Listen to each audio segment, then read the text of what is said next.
Hello everyone, ચલો આજે આપણે સાથે મળીને બનાવીએ જીરા મીઠાવાળા કડક પરોઠા. આ રેસીપી એકદમ સરળ છે અને સરળતાથી બની પણ જાય છે. જો તમે વારંવાર ટ્રાવેલિંગ કરતા હોય તો આ રેસીપી તમે જરૂરથી ટ્રાય કરજો, કારણ કે આ પરોઠા 3 દિવસ સુધી તમે ઉપયોગમાં લઈ શકો છો. અહીંયા મેં ઘઉંનો લોટ લીધો છે, તેમાં આખું જીરું, 2 ચમચી તેલ અને મીઠું નાખેલું છે. ત્યારબાદ લોટને કડક બાંધી દેવાનો છે, જેવો આપણે ભાખરીનો લોટ બાંધીએ. લોટને 10થી 15 મિનિટ માટે રેસ્ટ આપવાનો છે.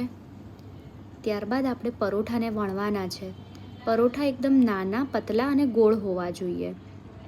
પરોઠા વણાઈ જાય ત્યારબાદ ધીમી આંચ ઉપર બંને બાજુ પરોઠાને શેકી લેવાના છે. તમે ઘી કે તેલ ગમે તે ઉપયોગ કરી શકો છો. અહીંયા આગળ મેં તેલનો ઉપયોગ કર્યો છે.